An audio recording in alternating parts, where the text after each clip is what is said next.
goes. Hello! Yes, it's 1:30. I'm on time. I did things to my hair, and I'm still on time. So yes, hi, it's Alison, still in the living room. Oh, am I early? I think I'm early. Oh, there they are. They're popping up now. So, I'm in the living room. Did I make popcorn? Yes. I made popcorn. The Ingalls always made popcorn. And I am not microwave neither. No. I made popcorn in a pan on the stove as God and Caroline Ingalls intended. A real thing, babe. So, things on my screen. Get off my screen. Go away. There. That's better. Oh, there you are. So, what do you do when you can't go to the hairdresser yet? And you need to color your hair, you need to cut your hair, hair's getting weird. Well, you either order online or go to a drugstore safely with your little mask and you buy hair color. And I got some lovely hair color and so my hair is pretty. Then I went, well, my hair is growing out. Now, I'm not going to have one of those quarantine haircuts. I'm not going to mess up my hair. So, I'm letting it grow out because I've been wearing it so short, it needs to grow out. So I'm letting it grow out, but it gets weird. And I have really straight hair, so when it grows out, it's like, things are... So, curling iron. I curled it. If you can't cut it, curl it. And then it looks sort of pretty and poofy, and it doesn't stick out in weird places. I look like my mom, and I don't know,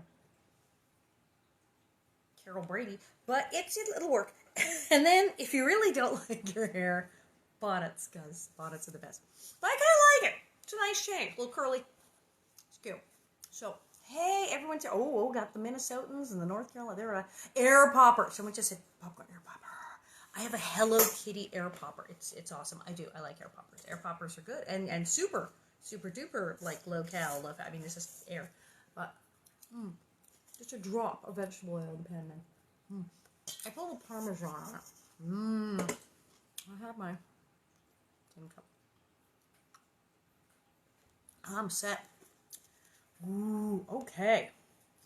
Now, things were looking up a bit for the Ingalls because they were getting depressing again.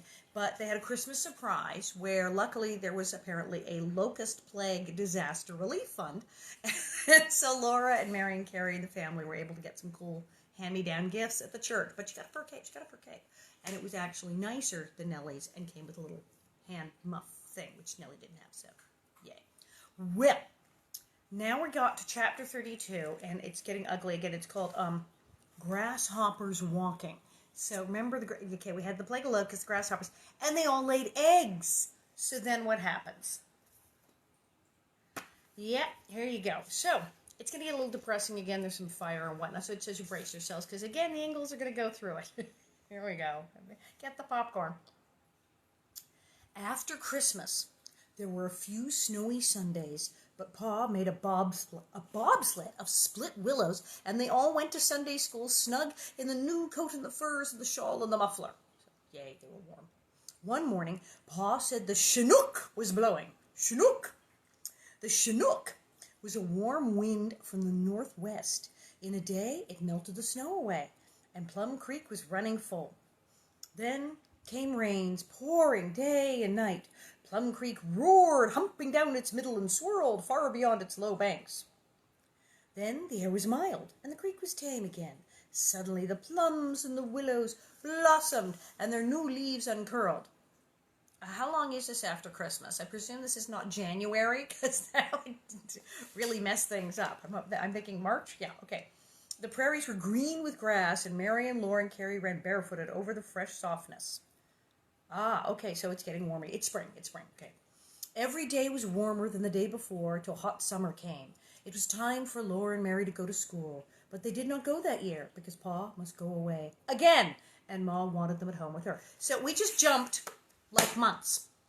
Christmas, and then they were saying it was cold, but it was okay, we got a sled, and we had the new coat, and then and then it warmed up, and all the snow melted, and the creek was running again, and the trees bloomed. So we just went from Christmas to,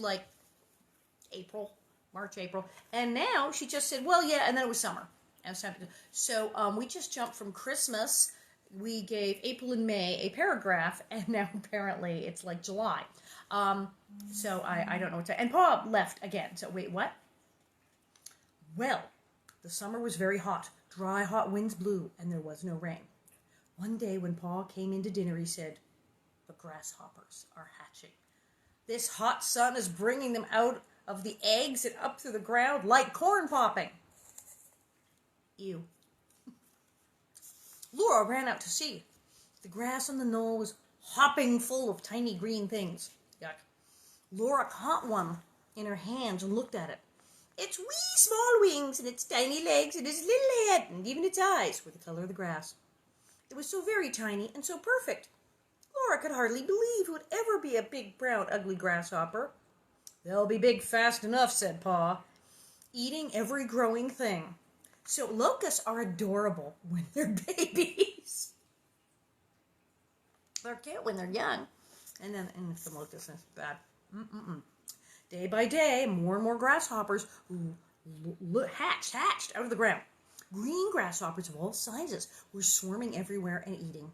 The wind could not blow loud enough to hide the sound of their jaws, nipping, gnawing, and chewing. Again, we just did this. They just barely recovered from the grasshopper plague and lost their crop, and they had to go. And now, again, terrible. They ate all the green garden rows. Again, they ate the green potato tops, they ate the grass, and the willow leaves, and the green plum thickets and the small green plums. They ate the whole prairie bare and brown. Again, and they grew. Again, the plums. They had no plums last year, now they got no plums this year. It's horrible. Grasshopper plague is long.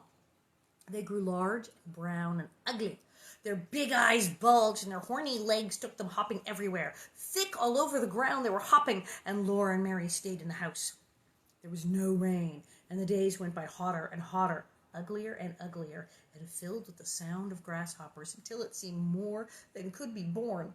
"Oh, Charles," Ma said one morning, "it seems to me I just can't bear one more day of this." Ma was sick. Her face was white and thin, and she sat down tired as she spoke. Pa did not answer. For days he had been going out and coming in with a still, tight face. He did not sing or whistle any more. It was worst of all when he did not answer Ma. He walked to the door, stood looking out. Even Carrie was still. They could feel the heat of the day beginning and hear the grasshoppers, but the grasshoppers were making a new sound. Laura ran to look at them, excited. Pa was excited too. "Caroline," he said, "here's a strange thing. Come look." All across the dooryard, the grasshoppers were walking shoulder to shoulder and end to end, so crowded that the ground seemed to be moving. Not a single one hopped. Not one turned its head.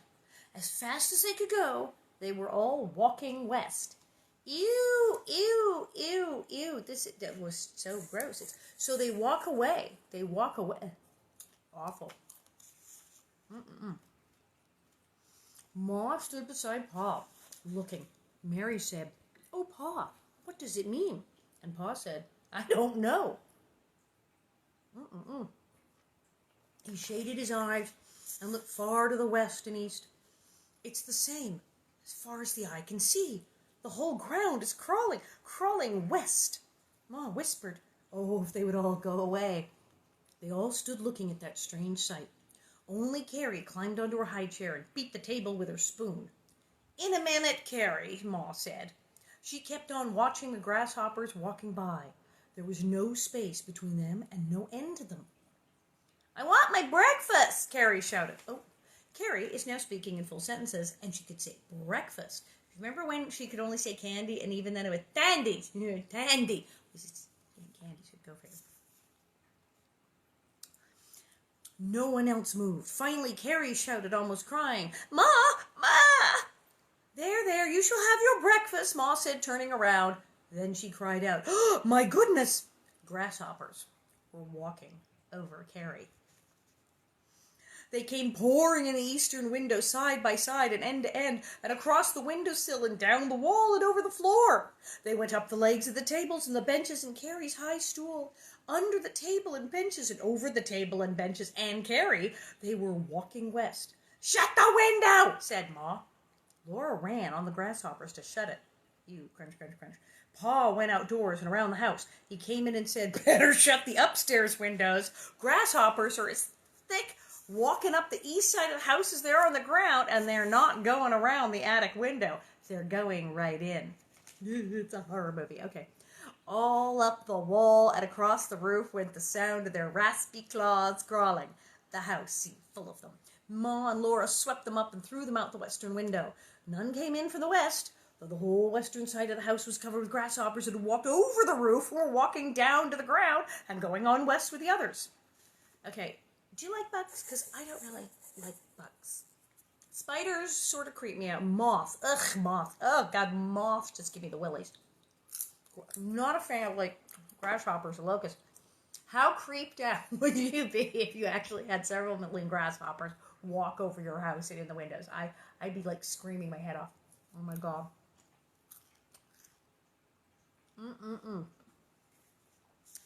Icky, icky, icky, icky poo. All day long. The whole day the grasshoppers walked west. And all the next day they went on walking west. And on the third day they walked without stopping. This is like worse than like the 10 Commandments of the biblical plagues. This is horrible. No grasshopper turned out of its way for anything. They walked steadily over the house. They walked over the stable. They walked over Spot until Pa shut her in the stable. They walked into Plum Creek and drowned, and those behind kept on walking in and drowning until dead grasshoppers choked the creek and filled the water, and live grasshoppers walked across on them.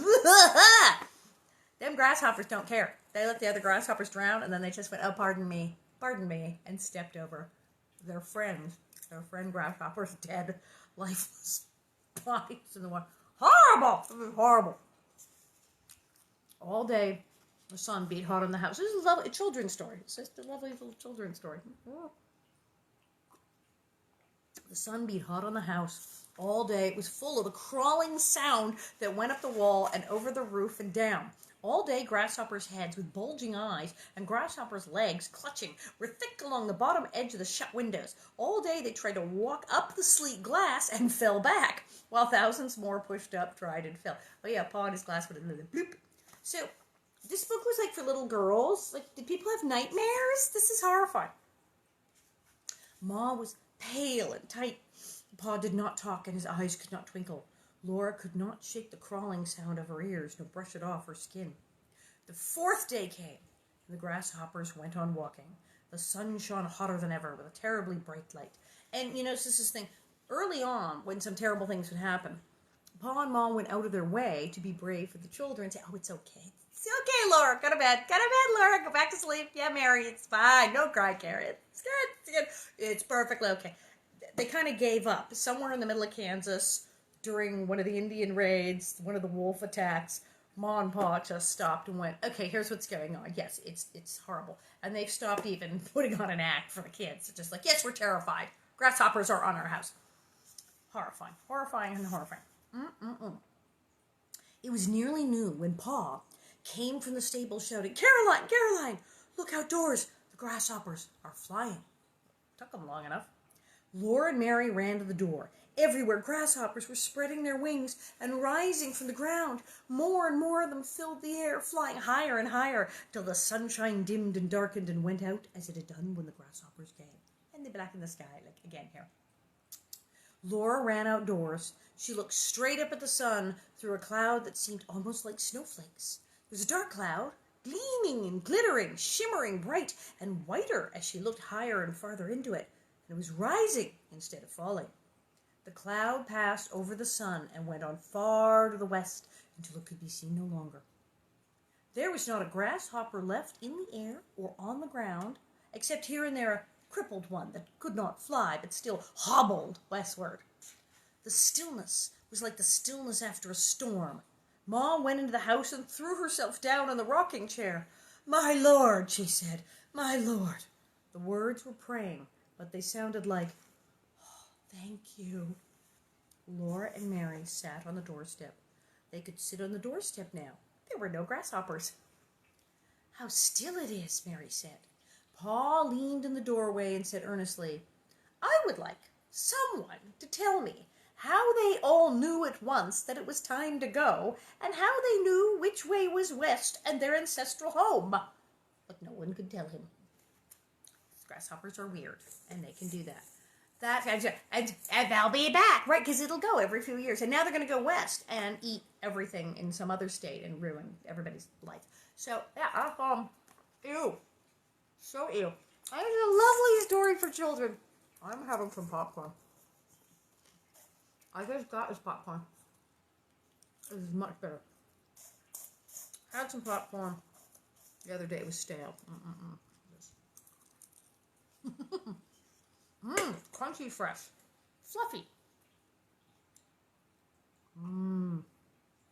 All right then. Creepy. Wheels of fire. Oh, because something else horrible needed to happen to these people. What is it, 2020? Where's the murder hornets? All the days were peaceful after that July day when the grasshoppers flew away. July! She has not said what month anything was, what day it was, ever. It's like, it's cold, and oh, look, it's Christmas. And you never, no one says that it's December. Well, look at that. Wheels of fire, and she says July. We finally now know that it was July when the grasshoppers walked away. Rain fell and grass grew again all over the land that they had eaten bare and left brown and ugly. Ragweeds grew faster, and careless weeds and the big spreading tumbleweeds like bushes. It's turned into a desert there. Willows and cottonwoods and plum thickets put out leaves again. There would be no fruit, for blossom time was past. There would be no wheat, but wild hay was growing coarse in low places by the creek. Potatoes lived, and there were the fish in the fish trap. Pa hitched Sam and David to Mr. Nelson's plow and plowed part of the weedy wheat field. He plowed a wide fire break west of the house from the creek to the creek again. On the field, he sowed turnip seeds. Oh, that's smart. It's late, he said. The old folks say to sow turnips the 25th of July, wet or dry. But I guess the old folks didn't figure on grasshoppers. And likely there will be as many turnips as you and the girls can handle. Caroline, I won't be here to do it. He must go away to the east again to work where there were harvests, for the house was not yet paid for, and he must buy salt and cornmeal and sugar. He could not stay to cut the hay that Sam and David and Spot must have to eat next winter. But Mr. Nelson agreed to cut and stack Pa's wild hay for a share of it. So he did pay off some of the house, like half. So yeah, everything's still on credit. Locust ate everything twice, so they didn't even get like food. So now they're back where they started, and he has to go away yet again. Oh, horrible, horrible, horrible. Then one early morning, Pa went walking away. He went whistling out of sight with his jumper roll on his shoulder. But there was not one hole in his boots. He would not mind the walk, and someday he would come walking back again. Yes, this time at least he didn't have holes in his shoes, for heaven's sake. In the morning, after the chores and the housework were done, Laura and Mary studied their books. In the afternoon, Ma heard their lessons. Then they might play or sew their seams till time to meet the herd and bring Spot and her calf home. Then came chores again, and supper, and the supper dishes, and bedtime. Exhausting. After Mr. Nelson stacked Pa's hay by the stable, the days were warm on the sunny side of the stacks, but their shady sides were cool. The wind blew chill, and the mornings were frosty. Okay, summer was summer, right? Help me. It was like July, there were locusts. Then it was summer, and they were harvesting some hay. So it was like August, and bam, it's frosty. So what's it like November already? I mean, it's just, she is like, she was taking an entire chapter to describe a morning. And she's now, it's like she got bored. She's going, yeah. And then 6 months later, she's just jumping like 6 months here. This is a little cray-cray. Okay. Frosty. One morning when Laura drove Spot and her calf to meet the herd, Johnny was having trouble with the cattle. That's Johnny Johnson, who only speaks Norwegian. Nice boy, but yeah, he doesn't have a big part like in the show. Johnny was having trouble with the cattle. He was trying to drive them out on the prairie to the west, where the frost-bitten brown grass was tall. The cattle did not want to go. They kept turning and dodging back. Laura and Jack helped him drive them. The sun was coming up then, and the sky was clear. But before Laura got back to the house, she saw a low cloud in the west. She wrinkled her nose and sniffed long and deep, and she remembered Indian Territory. Oh, what horrible things happened there. Yes, we remember, and this is why the cows didn't want to go. Ma, she called. Ma came outdoors and looked at the cloud. It's far away, Laura. Likely it won't come so far. Yeah, we know it, she smelled. What happened back in Kansas, Indian Territory? Fire. It's fire. That's why the cows didn't want this fire. All morning the wind blew out of the west, and at noon it was blowing more strongly, and Ma said Ma and Mary and Laura stood in the doorway and watched the dark cloud coming nearer. I wonder where the herd is, Ma worried. At last they could see a flickering brightness under the cloud. If the cows are safe across the creek, we needn't worry. Fire can't cross that fire break. Better come in the house, girls, and eat your dinner. There's a prairie fire bearing down on us. But you should come in, have something to eat. We'll eat dinner while the world burns. I don't know. She took Carrie into the house, but Laura and Mary, oh, look, just once more at the smoke rolling nearer. Then Mary pointed and opened her mouth, but could not speak. Laura screamed, Ma, Ma, a wheel of fire! See, because you have the fire burning, but as those of us who live in beautiful Tahunga here know, when you have a forest fire, we've had several, except the forests. Over there is, it's that away, is the Angeles National Forest. It's like right there. And when it catches fire, which is done a couple of times now, the problem is embers go flying. So you say, oh, the fire's over there. It's okay. My house is here. Fire's like, it's not burning fast enough. Wind's not blowing. And then little things, wads of burning leaves and stuff, go, and suddenly you have other fire. It's bad. A wheel of fire. Yes, that's not good. Yeah, that's scary. Okay. In front of the red flickering smoke, a wheel of fire came rolling swiftly, setting fire to the grass as it came. Okay, I'm lucky enough to never see that. Oh, another, and another, and another came rolling fast before the wind. The first one was whirling across the fire break. Are these like burning tumbleweeds? Okay. With water pail and mop, Ma ran to meet it. She struck it with the wet mop and beat it out black on the ground. She ran to meet the next one, but more and more were coming. She's running right at the wheels of fire and putting them out. Stay back, Laura, she said. Laura stayed back, flat against the house, holding Mary's hand tight and watching. In the house, Carrie was crying because Ma had shut her in. The wheels of fire came on faster and faster.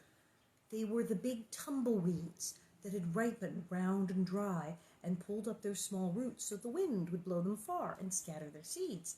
Now they were burning, but they still rolled before the roaring wind and the roaring big fire that followed them.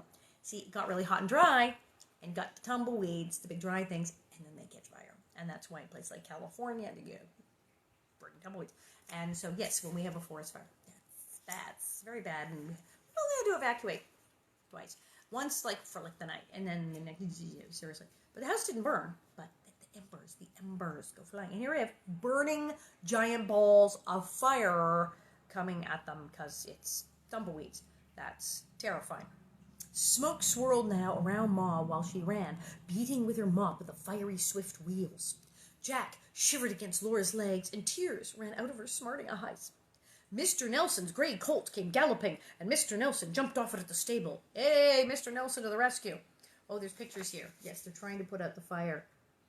It's not working, but there you go, they're trying. He grabbed a pitchfork and shouted, "Run quick! Bring wet rags!" He went running to help Ma. Laura and Mary ran to the creek with gunny sacks. They ran back with them sopping wet, and Mr. Nelson put one on the pitchfork tines. Ma's pail was empty. They ran and filled it. The wheels of fire were running up the knoll. Streaks of fire followed through the dry grass. Ma and Mr. Nelson fought them with the mop and the wet sacks. Well, that's good. You put the wet sack on a pitchfork and whack them. So that's very clever. It's a good idea. The haystacks, Laura screamed. One wheel of fire had got to the haystacks. Mr. Nelson and Ma went running through the smoke. Another wheel came rolling over the black-burned ground to the house. Laura was so frightened she did not know what she was doing. Carrie was in the house. Laura beat the burning wheel to death with a wet gunny sack. Then there were no more wheels. Ma and Mr. Nelson had stopped the fire at the haystack. Bits of sooty hay and grass swirled in the air while the big fire rushed to the firebreak. It could not get across. It ran fast to the south, to the creek. It ran north and came to the creek there. It could not go any farther, so it dwindled down and died where it was. The clouds of smoke were blowing away, and the prairie fire was over. Mr. Nelson said he had gone on his gray colt after the cattle. They were safe on the other side of the creek. "We are grateful to you, Mr. Nelson," said Ma. "You saved our place. The girls and I could never have done it alone." When he'd gone away, she said, "There is nothing in the world so good as a good neighbor. Now, come now, girls, and wash and eat your dinner." Priorities. They had a prairie fire back in the other book in Kansas. I think they have some more after. I think we did fire on the show. I don't remember what was in the fire episode. Oh, they do fire in the pageant. If you go to Walnut Grove, Minnesota, and you go to the Little House pageant, they reenact the prairie fire with like real fire. It's very exciting. Oh, it's wonderful. Fire. I'm all for experiences, but this is a never-ending nightmare. Well, yes, it's this is craziness. So this is a darling little children's book, but everything kind of sucks. Now, when you come to my show, May 9th, over there in that part of the living room, yeah, we're gonna talk about the baby Carrie problem. What is she saying? Why can't baby Carrie talk? Ma, is that yes, Carrie. They all understand her. We'll be talking about that. We'll be talking about that the 1800s were not really a good time. I don't want to be in the 1800s. It was horrible. It's like it's just doom and gloom. Marks on the Slate. Now, perhaps there's a nice little short chapter. I'll throw this in because maybe something nice will happen. Marks on the Slate School. After the prairie fire, the weather was so cold that Ma said they must hurry to dig the potatoes and pull the turnips before they froze. So it's got to be November, December again, and she's just like, it was summer 2 minutes ago. I don't know. She dug the potatoes while Mary and Laura picked them up and carried them down cellar in pails. Oh, they have a cellar. They mentioned the cellar once when they built the house, and this is like the second time they've even mentioned the fact that they have a cellar. It's good to know. The wind blew hard and sharp. They wore their shawls, but of course not their mittens. Mary's nose was red, and Laura's was icy cold, and their hands were stiff, and their feet were numb. But they were glad that they had so many potatoes. Have you ever had that? You're out in the snow, and you're so cold your feet go numb. I'm a California girl. I've lived here most of my life, but I have done it. It's so cold. It was good to thaw by the stove when the chores were done, and to smell the warm smells of potatoes boiling and fish frying. It was good to eat and to go to bed. It is. It totally is. Then, in dark, gloomy weather, they pulled the turnips. It was harder than picking up potatoes. Turnips were big and stubborn, and often Laura pulled till she sat down hard when the turnip came up. But they are tasty. All the juicy green tops must be cut off with the butcher knife. The juice wet their hands, and the wind chapped them till they cracked and bled, and Ma made a salve of lard and beeswax melted together to rub on their hands at night. Ew! So this was the Burt's Bees, like awesome moisturizer of his day. Lard and beeswax. Should I try it on my face? My skin's pretty good. I do not use lard and beeswax. I use neither lard nor beeswax. I do not. That's not what I'm putting away. I do moisturize. I have been able to moisturize like mad, and I stay out of the sun. But I'm drawing the line at the lard and beeswax mix. But I guess it would work. But Spot and her calf ate the juicy turnip tops and saved them. And it was good to know that there were turnips enough in the cellar to last all winter long. There would be boiled turnips and mashed turnips and creamed turnips. Blech. I mean, a little turnips goes a long way. And in the winter evenings, a plate of raw turnips would be on the table by the lamp, and they would peel off the thick rinds and eat the raw turnips in crisp, juicy slices. Ew! It's like raw turnip. That's like a treat. Yay, kids! Raw turnip slices. Ew! Oh, horrible. One day, they put the last turnip in the cellar, and Ma said, "Well, it can freeze now." everything in the cellar. Snow can come. Sure enough, Ma called it. Sure enough, that night the ground froze. And in the morning, snow was falling thick outside the windows.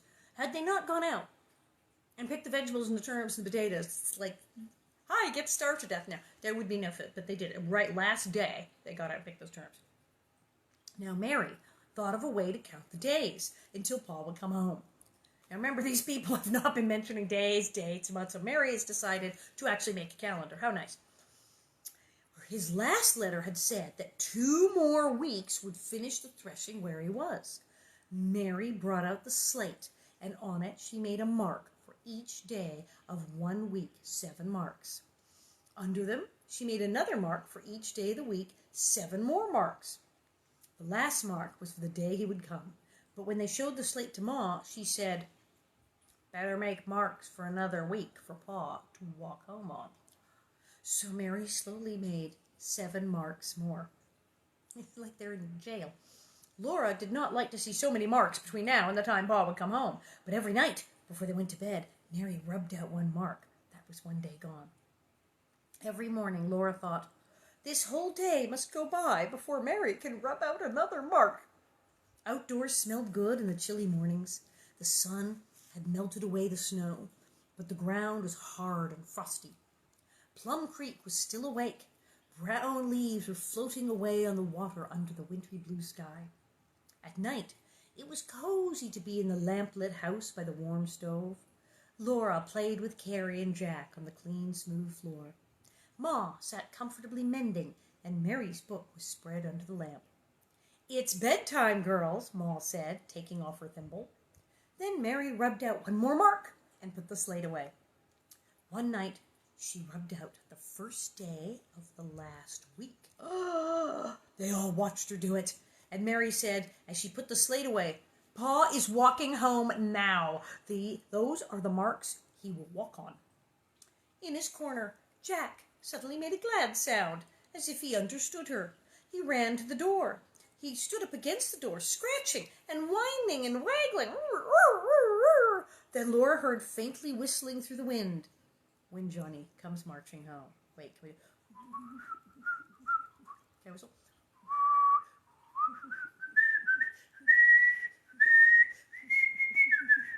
Oh, I whistled when Johnny comes marching home. I had no idea I could do that. It's Pa! It's Pa! She shrieked and tore the door open and ran pell-mell down through the windy dark with Jack bounding ahead. Hello, Half-Pint, Pa said, hugging her tight. Good dog, Jack. Lamplight streamed from the door, and Mary was coming, and Ma and Carrie. How's my little one, Pa said, giving Carrie a toss. Here's my big girl, and he pulled Mary's braid. Give me a kiss, Caroline, if you can reach me through these wild Indians. Then there was supper to get for Pa, and no one thought of going to bed. Laura and Mary told him everything at once about the wheels of fire and potatoes and turnips and how big Spot's calf was and how far they'd studied in their books. And Mary said, But Pa, you can't be here. You didn't walk off the marks on the slate. She showed him the marks still there, the marks he was to walk on. I see, said Pa, but you did not rub out the marks for the days it took my letter to come so far. I hurried fast all the way, too, for they say it's already a hard winter in the north. What do we need to get in town, Caroline? Ma said they did not need anything. They had eaten so many fish and potatoes that the flour was still holding out, and the sugar, and even the tea. Only the salt was low, and it would last several days. Salt! Yes, the Ingalls and their crazed salt obsession. I did not salt. I did not salt my popcorn. I didn't. I'm not an Ingalls when it comes to salt. And too much is not really good for you. My husband doesn't do very much salt at all because the doctor said, the blood pressure. So he didn't very much salt. And once you stop eating so much, so I used to like Doritos, Cool Ranch, but now it's like, too salty. So I'll put butter on the popcorn, but I'll put like a little Parmesan, a little cheese. But that's really it. I don't get too salty. Oh, that's a popcorny flavor. But them Ingalls, every chance they get, they run out of salt because they use so much salt all the time. Salt! Then, I'd better get the wood up before we go to town, said Pa.